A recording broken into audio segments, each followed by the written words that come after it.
नमस्कार। प्रस्तुत है कथा सम्राट मुंशी प्रेमचंद द्वारा लिखी हुई एक कहानी रहस्य। बिमल प्रकाश ने सेवाश्रम के द्वार पर पहुंचकर जेब से रूमाल निकाला और बालों पर पड़ी हुई गर्द साफ की। फिर उसी रूमाल से जूतों की गर्द झाड़ी और अंदर दाखिल हुआ।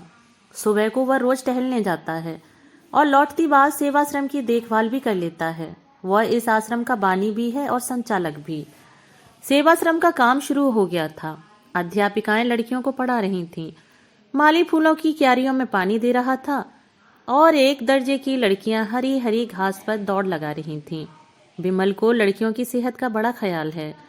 बिमल एक क्षण वहीं खड़ा प्रसन्न मन से लड़कियों की बाल क्रीड़ा देखता रहा, फिर आकर दफ्तर में बैठ गया। क्लर्क ने कल की आई हुई डाक उसके सामने रख दी। बिमल ने सारे पत्र एक एक करके खोले और सरसरी तौर पर पढ़कर रख दिए। उसके मुख पर चिंता और निराशा का धूमिल रंग दौड़ गया। उसने धन के लिए समाचार पत्रों में जो अपील निकाली थी उसका कोई असर नहीं हुआ। कैसी यह संस्था चलेगी? लोग क्या इतने अनुदार हैं? वह तन मन से इस काम में लगा हुआ है। उसके पास जो कुछ था वह सब उसने इस आश्रम को भेंट कर दिया। अब लोग उससे और क्या चाहते हैं? क्या अब भी वह उनकी दया और विश्वास के योग्य नहीं है? वह इसी चिंता में डूबा हुआ उठा और घर पर आकर सोचने लगा, यह संकट कैसे टाले। अभी साल का आधा भी नहीं गुजरा और आश्रम पर 12,000 का कर्ज हो गया था। साल पूरा होते वह 20,000 तक पहुंचेगा। अगर वह लड़कियों की फीस 1-1 रुपया बढ़ा दे तो 500 रुपए की आमदनी बढ़ सकती है। हॉस्टल की फीस 2-2 रुपए बढ़ा दे तो 500 रुपए और आ सकते हैं। इस तरह वह आश्रम की आमदनी में 12,000 सालाना की बढ़ती कर सकता है। लेकिन फिर उसका वह आदर्श कहाँ रहेगा? गरीबों की लड़कियों को नाम मात्र फीस लेकर ऊंची शिक्षा दी जाए। काश उसे ऐसी अध्यापिकाओं की काफी तादाद मिल जाती जो केवल गुजारे पर काम करती। क्या इतने बड़े देश में ऐसी 10-20 पढ़ी लिखी देवियां भी नहीं हैं? उसने कई बार अखबारों में यह जरूरत छपवाई थी, मगर आज तक किसी ने जवाब न दिया। अब फीस बढ़ाने के सिवा उसके लिए कौन सा रास्ता है? इसी वक्त उसके द्वार के सामने एक तांगा आकर रुका और एक महिला उतरकर बरामदे में आई। बिमल ने कमरे से बाहर निकलकर उनका स्वागत किया और उन्हें अंदर ले जाकर एक कुर्सी पर बिठा दिया। देवी रूपवती तो न थी, पर उनके मुख पर शिष्टता और कुलीनता की आभा जरूर थी। औसत कद, कोमल गात, चंपई रंग, प्रसन्न मुख, खूब बनी संवरी हुई, मगर उस बनाव श्रृंगार में ही जैसे अभाव की झलक थी। बिमल के लिए यह कोई नई बात न थी। जब से उसने सेवाश्रम खोला था, भले घरों की देवियां अक्सर उससे मिलने आती रहती थीं। देवी जी ने कुर्सी पर बैठते हुए कहा, पहले अपना नाम बता दूं? मुझे मंजुला कहते हैं। मैंने कुछ दिन हुए लीडर में आपकी नोटिस देखी थी और इसी प्रयोजन से आपकी सेवा में आई हूं। यूं तो आपसे मिलने का शौक बहुत दिनों से था, पर कोई अवसर न निकाल पाती थी और बरबस आकर आपका कीमती समय नष्ट नहीं करना चाहती थी। आपने जिस त्याग और तन्मयता से नारियों की सेवा की है, उसने आपके प्रति मेरे मन में इतनी श्रद्धा पैदा कर दी है कि मैं उसे प्रकट करूं तो शायद आप खुशामद समझें। मेरे मन में भी इसी तरह की सेवा की इच्छा बहुत दिनों से है, पर जितना सोचती हूँ उतना कर नहीं सकती। आपके प्रोत्साहन से संभव है मैं भी कुछ कर सकूं।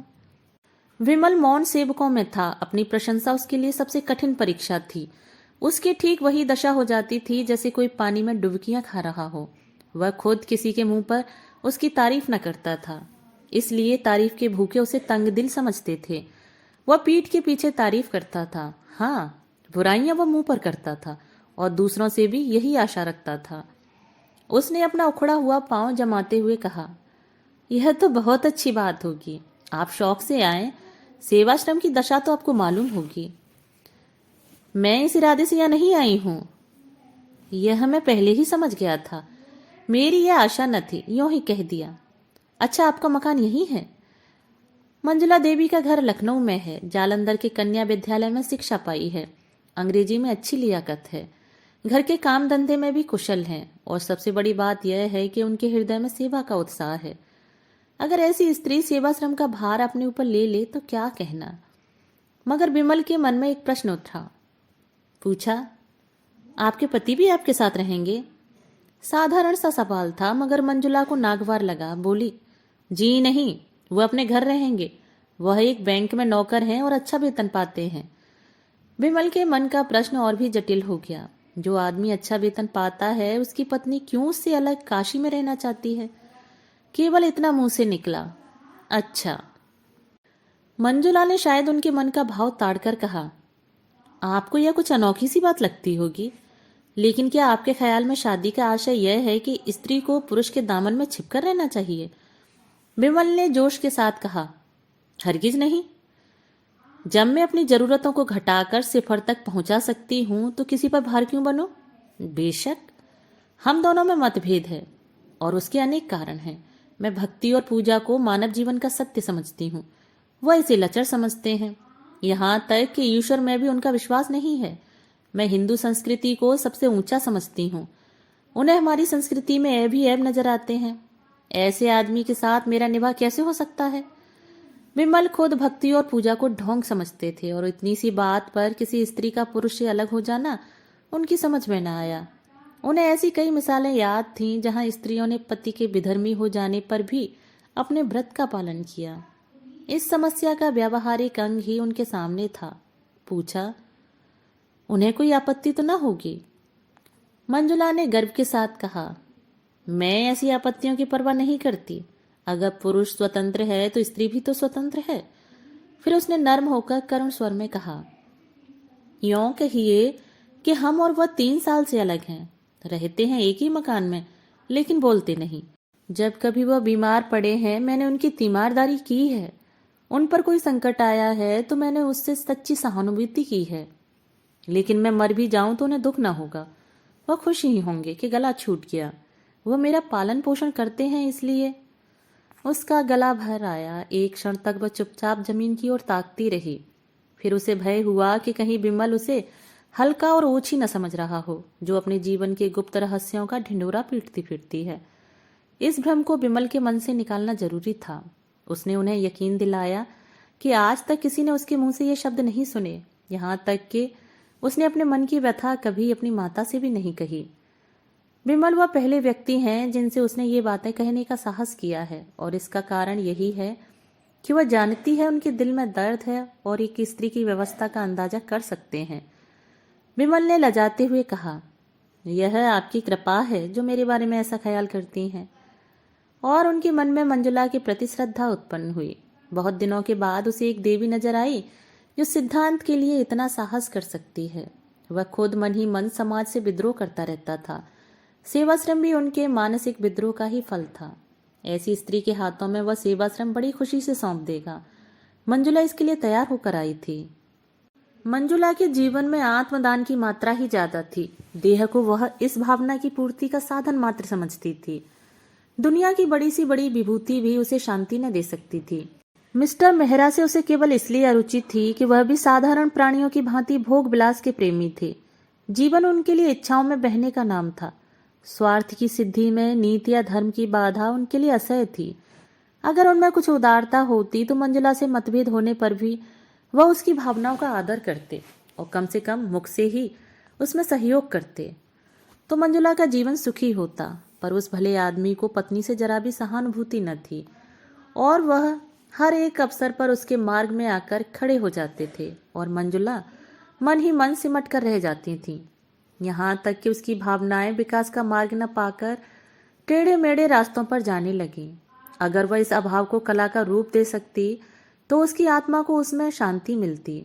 जीवन में जो कुछ न मिला उसे कला में पाकर वह प्रसन्न होती, मगर उसमें वह प्रतिभा व रचना शक्ति न थी और उसकी आत्मा पिंजड़े में बंद पक्षी की भांति हमेशा बेचैन रहती थी। उसका अहम भाव इतना प्रचंड हो गया था कि वह जीवन से विरक्त होकर बैठ सकती थी। वह अपने व्यक्तित्व को स्वतंत्र और पृथक रखना चाहती थी। उसे इसमें गर्व और उल्लास होता था कि वह भी कुछ है। वह केवल किसी वृक्ष पर फैलने वाली और उसके सहारे जीने वाली बेल नहीं है। उसकी अपनी अलग हस्ती है, अपना अलग कार्य क्षेत्र है।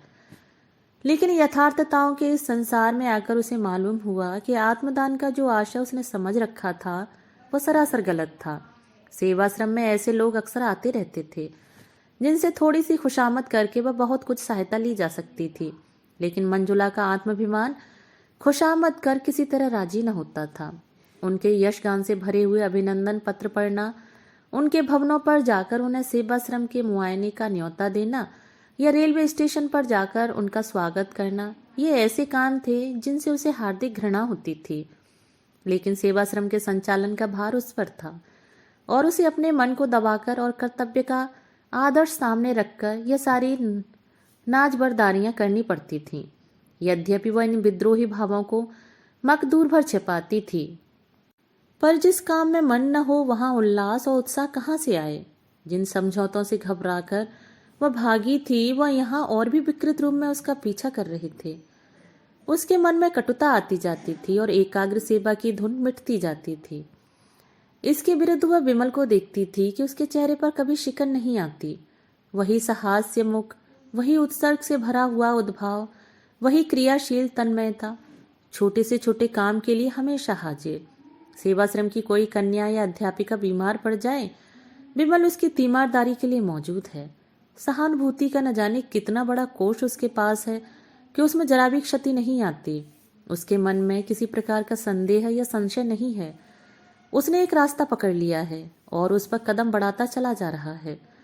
उसे विश्वास है इसी रास्ते से वह अपने ध्येय पर पहुंचेगा। राह में जो यात्री मिल जाते हैं उन्हें अपना संगी बना लेता है। जो कलेवा लेकर चला है वह संगियों को बांटकर खाने में आनंद पाता है। उसे नित्य परेशानियां उठानी पड़ती हैं, खुशामदें करनी पड़ती हैं, अपमान सहने पड़ते हैं, अयोग्य व्यक्तियों के सामने सिर झुकाना पड़ता है, भीख मांगनी पड़ती है, मगर उसे गम नहीं। वह कभी निराश नहीं होता, कभी बुरा नहीं मानता। उसके अंदर कोई ऐसी चीज है जो हजारों ठोकरा खाने पर भी ज्यों की त्यों उछलती और दौड़ती रहती है। अध्यापिकाएं अक्सर साधारण सी बातों पर शिकायतें करने लगती हैं, कभी कभी रूठ भी जाती हैं और सेवाश्रम से विदा हो जाना चाहती हैं।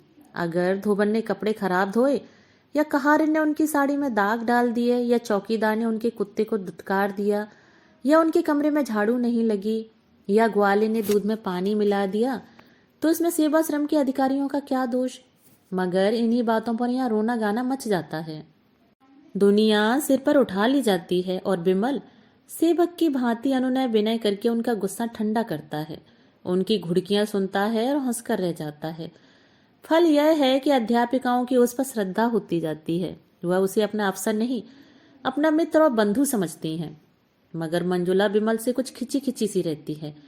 कभी उससे कोई शिकायत नहीं करती, कभी उससे किसी मामले में सलाह नहीं लेती। यद्यपि वह दिल में समझती है कि जिस दुनियादारी को वह आत्मा का पतन कहकर उसे हेय समझती है, वह वास्तव में विकसित मानवता का ही रूप है। फिर भी अपने सिद्धांत प्रेम के अभिमान को तोड़ डालना उसके लिए कठिन है। और इस अभिमान के होते हुए भी विमल की विशुद्ध निस्वार्थ व्यवहारिकता उसे जबरदस्ती अपनी ओर खींचती है। उसने साधारण मनुष्यों के विषय में अनुभव से मन में जो सीमाएं खींच ली थी, विमल उनसे ऊपर था। उसमें स्वार्थ का लेश भी नहीं है। अभिमान उसे छू भी नहीं गया है। उसके त्याग की कोई सीमा नहीं। मंजुला के आध्यात्मिक जीवन में मनुष्य का यही सबसे ऊंचा आदर्श था। लेकिन विमल को उस आदर्श के समीप देखकर उसे एक प्रकार का हार का बोध होता था।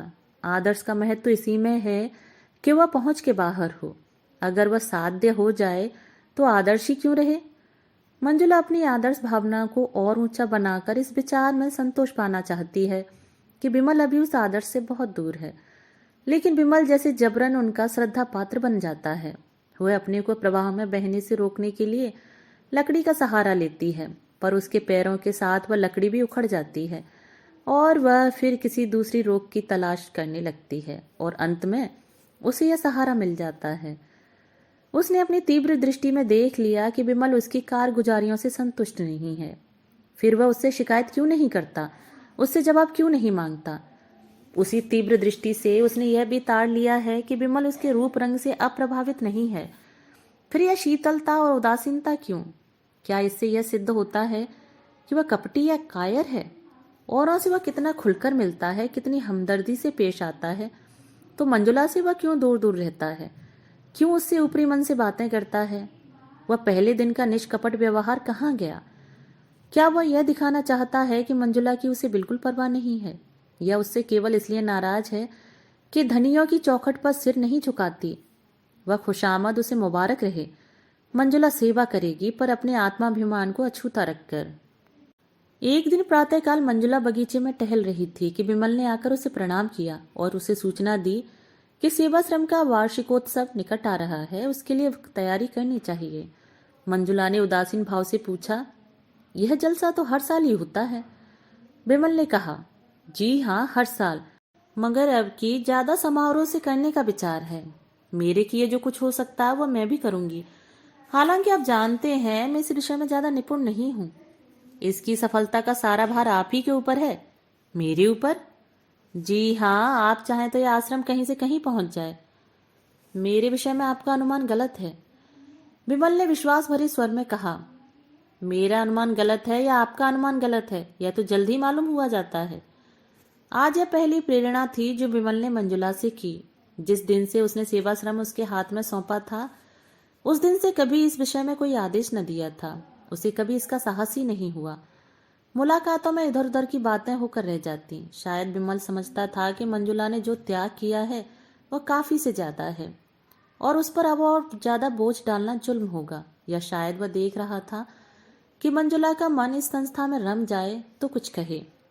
आज तो उसने विनय और आग्रह से भरा हुआ एक आदेश दिया तो मंजुला में एक नई स्फूर्ति दौड़ गई। सेवाश्रम से ऐसा निजित तो उसे कभी न हुआ था। विमल से उसे जो दुर्भावनाएं थीं सब जैसे काई की तरह फट गईं और वह पूर्ण तन्मयता के साथ तैयारियों में लग गई। अब तक वह क्यों आश्रम से इतनी उदासीन थी, इस पर उसे आश्चर्य होने लगा। एक सप्ताह तक वह रात दिन मेहमानों के आदर सत्कार में व्यस्त रही। खाने तक की फुर्सत न मिलती। दोपहर का खाना तीसरे पहर मिलता। कोई मेहमान किसी गाड़ी से आता, कोई किसी गाड़ी से। अक्सर उसे रात को भी स्टेशन जाना पड़ता। उस पर तरह तरह के कर्तव्यों का रिहर्सल भी कराना पड़ता। अपने भाषण की तैयारी अलग। इस साधना का पुरस्कार तो मिला कि जलसा हर एक दृष्टि से सफल हो रहा और कई हजार की रकम चंदे में मिल गई। मगर जिस दिन मेहमान रुखसत हुए उसी दिन मंजुला को नए मेहमान का स्वागत करना पड़ा, जिसने 3 दिन तक उसे सिर न उठाने दिया। ऐसा बुखार उसे कभी न आया था। 3 ही दिन में ऐसी हो गई जैसे बरसों की बीमार हो। विमल भी दौड़ धूप में लगा हुआ था। पहले तो कई दिन पांडाल बनवाने और मेहमानों की दावत का इंतजाम करने में लगा रहा। जलसा खत्म हो जाने पर जहां जहां से जो सामान आए थे उन्हें सहेज सहेज कर लौटाने की पड़ गई। मंजुला को धन्यवाद देने भी ना आ सका। किसी ने कहा कि जरूर देवी जी बीमार हैं, मगर उसने समझा थकान से कुछ हरारत हो आई होगी। ज्यादा परवाह न की। लेकिन चौथे दिन खबर मिली कि बुखार अभी तक नहीं उतरा और बड़े जोर का है। तो वह बदहवास दौड़ा हुआ आया और अपराधी भाव से उसके सामने खड़ा होकर बोला, अब कैसी तबीयत है? आपने मुझे बुला क्यों न लिया? मंजुला को ऐसा जान पड़ा कि जैसे एकाएक बुखार हल्का हो गया है। सिर का दर्द भी कुछ शांत हुआ जान पड़ा। लेटे लेटे बेवश आंखों से ताकती हुई बोली, बैठ जाइए, आप खड़े क्यों हैं? फिर मुझे भी उठना पड़ेगा। विमल ने इस भाव से देखा मानो उसका बस होता तो यह सारा ताप और दर्द खुद ले लेता। फिर आग्रह से बोला, नहीं नहीं, आप लेटी रहें, मैं बैठ जाता हूँ। इसका अपराधी मैं हूँ। मैंने ही आपको इस जहमत में डाला। मुझे क्षमा कीजिए। मैंने आपसे वह काम लिया जो मुझे खुद करना चाहिए था। मैं अभी जाकर डॉक्टर को बुला लाता हूँ। क्या कहूँ, मुझे जरा भी खबर न हुई। फिजूल के कामों में ऐसा फंसा रहा। और उसने पीठ फेरी ही थी कि मंजुला ने हाथ उठाकर मना करते हुए कहा, नहीं नहीं, डॉक्टर की कोई जरूरत नहीं। आप जरा भी परेशान न हो, मैं बिल्कुल अच्छी हूँ। कल तक उठ बैठूंगी। उसके मन में और कितनी ही बातें उठी, मगर उसने ओठ बंद कर लिए। इस आवेश में वह न जाने क्या क्या बक जाएगी। अभी तक विमल ने शायद उसे देवी समझकर उसके सामने सिर झुकाया है। उससे दूर अवश्य रहा है, मगर इसलिए नहीं कि वह समीप आना नहीं चाहता, बल्कि इसलिए कि अपनी सरलता में, अपनी साधना में उसके समीप आने में झिझकता है कि कहीं देवी को नागवार न गुजरे। विमल ने अपने मन में उसे जिस ऊंचे आसन पर बिठा दिया है उससे नीचे वह न आएगी। विमल को मालूम नहीं वह कितना सात्विक, कितना विशालात्मा पुरुष है। ऐसे आदमी की स्मृति में हमेशा के लिए एक आकाश में उड़ने वाली निष्कलंक निष्कपट सती की धुंधली छाया छोड़ जाना कितना बड़ा मोह है। उसने विनोद भाव से कहा, हाँ क्यों नहीं, क्योंकि आप तो मनुष्य हैं और मैं काठ की पुतली। नहीं, आप देवी हैं। नहीं, एक नादान औरत। आपने जो कर दिखाया वह मैं 100 जन्म लेकर भी न कर सकता था। उसका कारण भी आपने सोचा? यह स्त्री की विजय नहीं, उसकी हार है। अगर इन दोषों के साथ में स्त्री न होकर पुरुष होती तो शायद इसकी चौथाई सफलता भी न मिलती। यह मेरी जीत नहीं, मेरी नारीत्व की जीत है। रूप तो असार वस्तु है जिसकी कोई हकीकत नहीं, वह धोखा है, फरेब है, दुर्बलताओं को छिपाने का पर्दा मात्र। विमल ने आवेश में कहा, यह आप क्या कहती हैं मंजुला देवी? रूप संसार का सबसे बड़ा सत्य है। रूप को भयंकर समझकर हमारे महात्माओं और पंडितों ने दुनिया के साथ घोर अन्याय किया है। मंजुला की सुंदर छवि गर्भ के प्रकाश से चमक उठी। रूप को असत्य समझने के प्रयास में सदैव असफल रही थी और अपनी निष्ठा और भक्ति से मानो अपने रूप का प्रायश्चित कर रही थी। उसी रूप के इस समर्थन ने एक क्षण के लिए उसे मुग्ध कर दिया, मगर वह संभल कर बोली, आप धोखे में हैं विमल बाबू, मुझे क्षमा कीजिएगा, मगर यह रूप की उपासना आप में कोई नई बात नहीं है। मर्दों ने हमेशा रूप की उपासना की है। थोड़े पंडितों या महात्माओं ने चाहे रूप की निंदा की हो, पर मर्दों ने प्राय रूपासक्ति ही का ही प्रमाण दिया है। यहाँ तक कि रूप के लिए धर्म की परवाह नहीं की, और उन पंडितों और महात्माओं ने भी जमान या कलम से चाहे रूप के विरुद्ध विष उगला हो, लेकिन अंतःकरण में वे भी उसकी पूजा करते हैं। जब कभी रूप ने उनकी परीक्षा की है, उनकी तपस्या पर विजय पाई है। फिर भी जो असत्य है वह असत्य ही रहेगा। रूप का आकर्षण केवल बाहरी व्यक्तियों के लिए है। ज्ञानियों की निगाह में उसका कोई मूल्य नहीं। कम से कम आपके मुख से तो मैं रूप का बखान नहीं सुनना चाहती, क्योंकि मैं आपको देवतुल्य समझती हूँ और दिल में आपके प्रति श्रद्धा रखती हूँ। विमल विक्षिप्त सा जमीन की तरफ ताकता रहा और बराबर ताकता ही चला गया, जैसे वह मूर्छावस्था में हो। फिर चौंक कर उठा और अपराधियों की भांति सिर झुकाए संदिग्ध भाव से कदम उठाता हुआ कमरे से निकल गया, और मंजुला निश्चिंत बैठी रही। उस दिन से एकाएक विमल का सारा उत्साह और कर्मण्यता जैसे ठंडी पड़ गई, जैसे उसमें अब अपना मुंह दिखलाने की हिम्मत नहीं है। मानो इस रहस्य का पर्दा खुल गया है और चारों तरफ उसकी हंसी उड़ रही है। वह अब सेवाश्रम में बहुत कम आता है और जाता भी है तो अध्यापिकाओं से कुछ बातचीत नहीं करता, सबसे जैसे मुंह चुराता फिरता है। मंजुला को मिलने का कोई अवसर नहीं देता, और जब मंजुला हार कर उसके घर जाती है तो कहला देता है घर में नहीं है, हालांकि वो घर में छिपा बैठा रहता है। और मंजुला उसके मनोहरस्य को समझने में असमर्थ है। विमल ने अपनी साधना और सद्भावना से उसे अपनी ओर आकर्षित कर लिया है, इसमें संदेह नहीं। वह एक नारी की गहरी अंतर्दृष्टि से देख रही है कि विमल भी उसका उपासक बन बैठा है और जरा भी प्रोत्साहन पाने पर अपने को उसके चरणों में डाल देगा। उसने वर्षों से जो जिंदगी बसर की है उसमें प्रेम नहीं है। सेवा और कर्तव्य का दामन पकड़कर भी उसे अपनी अपूर्णता का ज्ञान होता रहता है। जिस पुरुष में उसका प्रेम नहीं है, न विश्वास है उसके प्रति, वह किसी तरह का नैतिक या धार्मिक बंधन नहीं स्वीकार करती। वह अपने को स्वच्छंद समझती है, चाहे समाज उसकी स्वच्छंदता ना माने, पर उसकी आत्मा इस विषय में अपने को आजाद समझती है।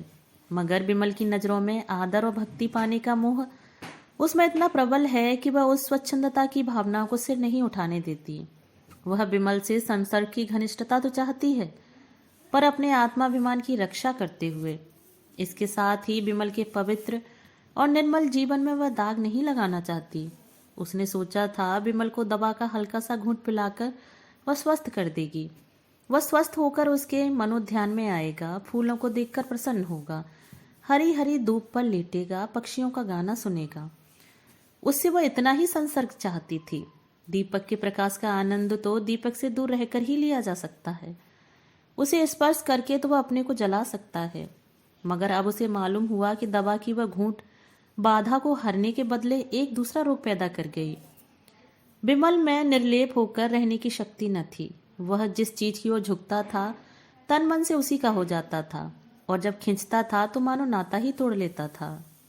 उसके इस नए व्यवहार को मंजुला अपना अपमान समझती है और मन यहाँ से उचाट हो जाता है। आखिर एक दिन उसने विमल को पकड़ ही लिया था। मंजुला जानती थी विमल रोज दरिया किनारे सैर करने जाता है। एक दिन उसने वहीं जा घेरा और अपना इस्तीफा उसके हाथ में रख दिया। विमल के गले में जैसे फांसी पड़ गई। जमीन की ओर ताकता हुआ बोला, ऐसा क्यों? इसलिए कि मैं अपने काम को इस काम के योग्य नहीं पाती। संस्था तो खूब चल रही है, फिर भी मैं यहाँ नहीं रहना चाहती। मुझसे कोई अपराध हुआ है? आप अपने दिल से पूछिए। विमल ने इस वाक्य का वह आशा समझ लिया जो मंजुला की कल्पना से भी कोसों दूर था। उसके मुख का रंग उड़ गया, जैसे रक्त की गति बंद हो गई हो। इसका उसके पास कोई जवाब न था। ऐसा फैसला था जिसकी कहीं अपील न थी। आहत स्वर में बोला, जैसी आपकी इच्छा, मुझ पर दया कीजिए। मंजुला ने आदर भाव से कहा, तो मैं चली जाऊं? जैसी आपकी इच्छा। और वह जैसे गले का फंदा छुड़ाकर भाग खड़ा हुआ। मंजुला करुण नेत्रों से उसे देखती रही, मानो सामने कोई नौका डूबी जा रही हो। चाबुक खाकर विमल फिर सेवाश्रम की गाड़ी में जुट गया। कह दिया गया मंजुला देवी के पति बीमार थे, चली गईं। कामकाजी आदमी प्रेम का रोग नहीं पालता। उसे कविता करने और प्रेम पत्र लिखने और ठंडी आहें भरने की कहाँ फुर्सत। उसके सामने तो कर्तव्य है, प्रगति की इच्छा है, आदर्श है। विमल भी काम धंधे में लग गया। हाँ, कभी कभी एकांत में मंजुला की याद आ जाती थी और लज्जा से उसका मस्तक आप ही आप झुक जाता था। उसे हमेशा के लिए एक सबक मिल गया था। ऐसी सती साध्वी के प्रति उसने कितनी बेहूदगी की। 3 साल गुजर गए थे। गर्मियों के दिन थे। विमल अब की मंसूरी की सैर करने गया हुआ था और एक हॉस्टल में ठहरा था। एक दिन बैंड स्टैंड के समीप खड़ा बैंड सुन रहा था कि बगल की एक बेंच पर मंजुला बैठी नजर आई, आभूषणों और रंगों से जगमगाती हुई। उसके पास ही एक युवक कोट पैंट पहने बैठा हुआ था। दोनों मुस्करा मुस्करा कर बातें कर रहे थे। दोनों के चेहरे खिले, दोनों प्रेम के नशे में मस्त। विमल के मन में सवाल उठा, यह युवक कौन है? मंजुला का पति नहीं हो सकता। यह संभव है उसका पति ही हो। दंपति में अब मेल हो गया हो। उसे मंजुला के सामने जाने का साहस न हुआ। दूसरे दिन वह एक अंग्रेजी तमाशा देखने सिनेमा हॉल गया था। इंटरवल में बाहर निकला तो कैफे में फिर मंजुला दिखाई दी, सिर से पांव तक अंग्रेजी पहनावे में। वही कल वाला युवक आज भी उसके साथ था। आज विमल से जब्त न हो सका। इसके पहले कि वह मन में कुछ निश्चय कर सके, वह मंजुला के सामने खड़ा था। मंजुला उसे देखते ही सन्नाटे में आ गई, मुंह पर हवाइयां उड़ने लगी। मगर एक ही क्षण में उसने अपने आप को संभाल लिया और मुस्कुराकर बोली, हेलो विमल बाबू, आप यहाँ कैसे? और उसने उस युवक से विमल का परिचय कराया। आप महात्मा पुरुष हैं, काशी के सेवाश्रम के संचालक, और यह मेरे मित्र मिस्टर खन्ना हैं, जो अभी हाल में इंग्लैंड से ICF होकर आए हैं। दोनों आदमियों ने हाथ मिलाए।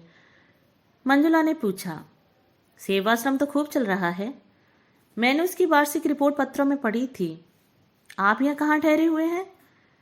विमल ने अपने होटल का नाम बतलाया। खेल फिर शुरू हो गया। खन्ना ने कहा, खेल शुरू हो गया, चलो अंदर चलें। मंजुला ने कहा, तुम जाकर देखो, मैं जरा विमल से बात करके आती हूँ। खन्ना ने विमल को जलती हुई आंखों से देखा और अकड़ता हुआ अंदर चला गया। मंजुला और विमल आकर बाहर हरी हरी घास पर बैठ गए। विमल का हृदय गर्व से फूला हुआ था।